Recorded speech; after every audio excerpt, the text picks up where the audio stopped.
नमस्कार, मैं हूं रवि साहू और आज हमारे इस खास कार्यक्रम शख्सियत में हमारे साथ मौजूद है राम पटेल जी। राम पटेल जी के बारे में आपको बता दें कि ये मूलतः संघ की पृष्ठभूमि से आते हैं। विद्यार्थी परिषद में कई राज्यों में संगठन मंत्री रहे। 4 साल आसाम तो 3 साल मध्य प्रदेश सहित पूरे देश में कई जगह विद्यार्थी परिषद के लिए काम किया और संघ में भी इन्होंने कई लंबे समय तक काम किया। भाजपा नेता हैं। आज हमारे स्टूडियो में पधारे हैं। सबसे पहले तो आपका स्वागत है हमारे स्टूडियो में। जैसा कि आपके बारे में हमको पता चला कि आप सिंहपुर गंजन के रहने वाले हैं और सिंहपुर गंजन महाराजा गंजन सिंह का इलाका है और उनके बारे में कहा जाता है कि उनको जब अंग्रेजों ने फांसी दी थी तो 6 दिन तक फांसी पर लटके रहने के बाद भी मौत उनको छू नहीं पाई थी। यानी कि खुद महाराजा गंजन सिंह ने अपनी इच्छा मृत्यु की इजाजत दी और कहा कि मेरे शरीर में एक जड़ी बूटी लगी हुई है, उसको निकाल दीजिए, मौत मुझे आ जाएगी। उस गांव के रहने वाले हैं राम पटेल जी। कृषि इनका पेशा है और अभी कुछ समय से गैस एजेंसी का काम देख रहे हैं। पर इनको शख्सियत हमारे इस कार्यक्रम में क्यों बुलाया है, ये एक विशेष बात है। विद्यार्थी परिषद में लंबे समय तक काम किया है इन्होंने, तो हम इनसे जानते हैं कि किस तरह से विद्यार्थी परिषद का काम इन्होंने किया है।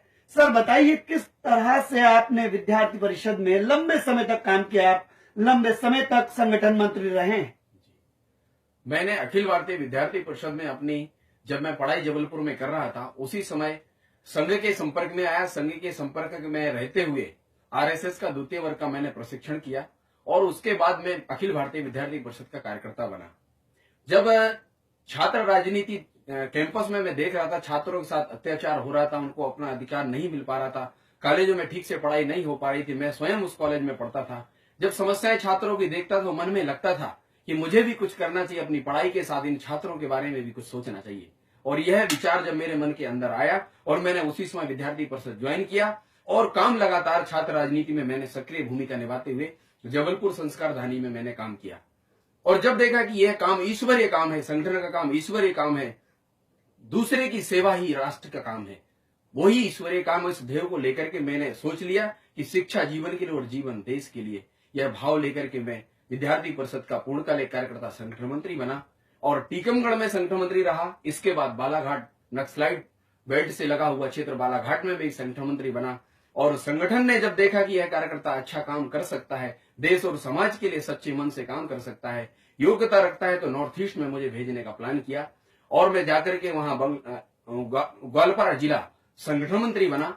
बांग्लादेश बॉर्डर से लगा हुआ क्षेत्र है जहां पर मैं संगठन मंत्री बना, 2 साल रहा। इसके बाद मैं डिब्रूगढ़ विभाग का संगठन मंत्री बनाया गया। इस नाते मैंने 7 साल विद्यार्थी परिषद में संगठन मंत्री बनकर पूरा काम किया और कोने कोने तक विद्यार्थी परिषद का राष्ट्रवादी विचार को लेकर के मैं वहां तक गया, जहां जिस असम में राष्ट्रवाद के खिलाफ एक मुहिम देश के अंदर चल रही थी, प्रदेश के अंदर चल रही थी, सेपरेटिज्म की लहर उस प्रदेश के अंदर चल रही थी, अल्फा उग्रवादियों का एक बोलबाला था, उस विपरीत चुनौतियों के बीच मुझे काम करने का सौभाग्य मिला और उस सौभाग्य को मैंने एक अपॉर्चुनिटी मानकर वहां काम किया और वहां संगठन का परचम लहराने का एक सौभाग्य मुझे मिला और वो काम मैंने करके दिखाया।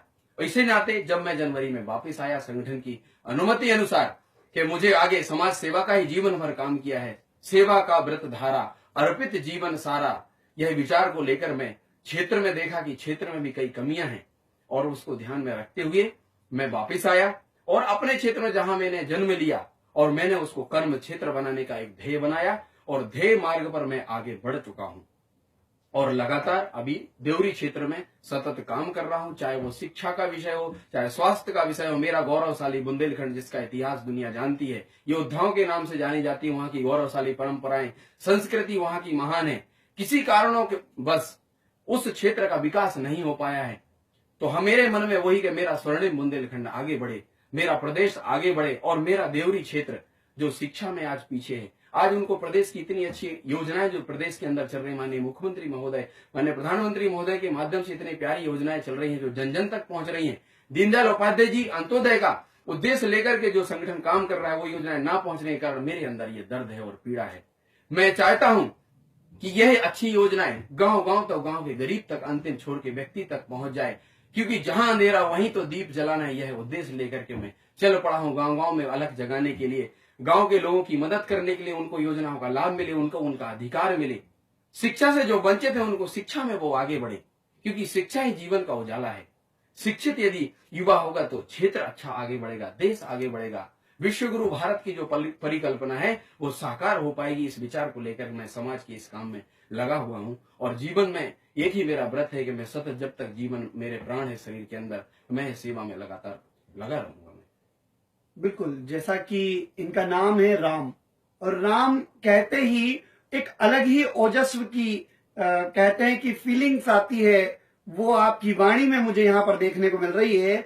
आप क्यों इतने वर्ष तक संगठन मंत्री के पद पर रहे, ये आपकी वाणी ने यहाँ पर हमारे दर्शकों को बताया। मैं आपसे एक चीज और जानना चाहूंगा, आप विद्यार्थी परिषद में लंबे समय तक काम करते रहे हैं, क्या अनुभव रहे हैं? छोटे छोटे अनुभव हमारे दर्शकों के साथ शेयर करें। कोई ऐसा वाक्य जो आपकी जिंदगी के साथ जुड़ा हो, जिसने आपको झकझोर के रख दिया हो, या आज भी वो बात आपको याद हो विद्यार्थी परिषद के समय की? विद्यार्थी परिषद की ऐसी एक बात है जो मेरे मन के अंदर थी। मैं असम में जब संगठन मंत्री बन के वहां पर गया, तो असम के अंदर में जब ग्वालपारा में गया, तो वहां के लोकल जो संगठन है, ऑल असम स्टूडेंट यूनियन, आसू के माध्यम से और आरसू के माध्यम से मुझे वहां से किडनैप किया गया, मुझे उठाया गया कार्यालय में ले जा करके। गलती मेरी ये थी कि वहां छात्रों को दबाकर उनकी राजनीति खत्म करने का उन संगठनों का लगातार प्रयास चल रहा था। जब मैंने विद्यार्थी परिषद के कार्यकर्ताओं को वहां चुनाव लड़ाने की योजना बनाई, वो वहां की राजधानी मानी जाती थी दुधनई। तो उस क्षेत्र में जब मैंने चुनाव लड़ाने की योजना की, 12 कैंडिडेट मैंने पैनल को उतारा, और कैंपेनिंग जब मैंने किया, गांव गांव जाकर कार्यकर्ताओं से मिलकर माता पिता को प्रणाम करते हुए मैं उनको बताता कि आपके छात्र, आपका ये कैसे कल का नहीं अपितु आज का नागरिक है, इसे अवसर मिलना चाहिए आगे बढ़ने का, उसको अपॉर्चुनिटी मिलना चाहिए। जब उनने देखा कि कैंपेनिंग अच्छा चल रहा है, और देखा कि कौन आया, कोई हिंदी बोलने वाला मध्य प्रदेश से कोई राम पटेल आया, उसे रोका जाए, ये ठीक नहीं कर रहा है, यह राष्ट्रवादी विचारों को गांव गांव तक लेके जा रहा है, ये ठीक नहीं हो रहा है, और आकर के मुझे कार्यालय से उठाया जाता है, और जब 1 घंटे मुझे उस ऑफिस में ले जाकर के और मुझे डांटा जाता है कि आप यहाँ आरएसएस चलाना चाहते हो, आप यहाँ एबीवीपी लाना चाहते हो, आप यहाँ हिंदुत्व का काम बढ़ाना चाहते हो, आपकी कोई आवश्यकता नहीं है, आप यहां से चले जाइए। जब मैंने देखा कि फिर मुझे बोलने का भी अवसर नहीं दिया जा रहा था, मैंने मगर बोला कि मेरा सही परिचय आप जान लीजिए, मैं किस काम के लिए आया हूं। मैंने जब उनको बताया कि मेरा जीवन शिक्षा जीवन के लिए और जीवन वतन के लिए मैंने दिया है, आप जिसको किडनैप करके लाए हैं, आप जिनको आप पकड़ करके लेकर के आए हैं, मैंने तो अपना जीवन आपके लिए दिया है मित्रों, आप मुझे क्या मारने की बात करते हो? और इतना यदि मरने का डर होता तो मैं मध्य प्रदेश से, बुंदेलखंड से मैं क्या असम में काम करने आता? और वो पल में 3 महीने के लिए वहां काम करने के लिए गया था। मैंने कहा मैं इसी जगह काम करूंगा और इनके जीवन बनाने के लिए काम करूंगा, और मैंने उन विद्यार्थियों के लिए काम किया, उनको शिक्षा में आगे ले गया, और लीडरशिप में वो आगे बढ़े, असम का नेतृत्व देश भी स्वीकार करे, वह उद्देश्य को लेकर मैंने उनके बीच काम किया। वही मेरे मन के अंदर पीड़ा थी, इनको इनका अधिकार क्यों नहीं दिया जा रहा, क्यों इनसे इनका अधिकार छीना जा रहा है? तो अधिकार दिलाने के विचार को लेकर के मैं सतत वहां काम में। एक बहुत बड़ी घटना अभी कुछ वर्ष पहले ही आसाम में घटी, वहां पर गाय के साथ बहुत दुर्व्यवहार किया गया, सरेआम बीच बाजार में गाय को काटा गया, पकाया गया और वहीं खाया भी गया। जी जी। तो क्या वहां की परिस्थितियां थी और वहां ऐसा क्यों हुआ ये सब? बिल्कुल आप सच्ची घटना की बात कर रहे हैं, क्योंकि मैं तो स्वयं प्रत्यक्षदर्शी हूँ। वहां की जो वेदना और संवेदना को मैंने जाना है नजदीक से। मैंने जब देखा कि मेरे सामने, क्योंकि बांग्लादेश बॉर्डर से वह जिला लगता है, मैंने देखा धड़ेआम गाय को लोग काटते हैं। वहां के जो बांग्लादेशी मुस्लिम हैं, उस क्षेत्र में खुलेआम गायों को काटा जाता है। तो इस प्रकार की जो वेदना है, क्योंकि गाय को खाने का एक चलन वहां पर है, वहां के कुछ परसेंटेज में जो लोग हैं वो गाय को खाते हैं। पर आपने देखा कि प्राकृतिक प्रकोप भी वहीं पर आया, तो इसको क्या कहेंगे? प्रकृति ने न्याय किया क्या? प्रकृति ने बिल्कुल न्याय किया, क्योंकि प्रकृति तो ईश्वर तो सब जगह है ना साक्षात। उसने न्याय किया। जहां अन्याय होगा गाय के साथ, जहां प्रकृति का दोहन होगा, वहां ईश्वर निश्चित रूप से उनको दंडित करने का काम और कुछ लोग वहां पर, जो लोग अच्छे लोग थे, जो दुखी हुए थे, उनको भी वहां पर वो सब झेलना पड़ा, उनके लिए क्या कहेंगे? नहीं, उनके लिए भी बिल्कुल झेलना पड़ा। और आज जैसा ही उस क्षेत्र के अंदर अभी एक अच्छी राष्ट्रवादी विचार की जब सरकार आई है, तो निश्चित रूप से परिवर्तन भी अभी आया है और उन लोगों को जो कोई सुनने वाला नहीं था उनकी आज सुनवाई वहां पर होने लगी है। जी, तो ये कहेंगे कि वहां पर प्रकृति ने बिल्कुल न्याय किया है। बिल्कुल न्याय किया है। चलिए, ये तो हो गए आपके जीवन से जुड़े, विद्यार्थी परिषद से जुड़े कुछ अनछुए पल।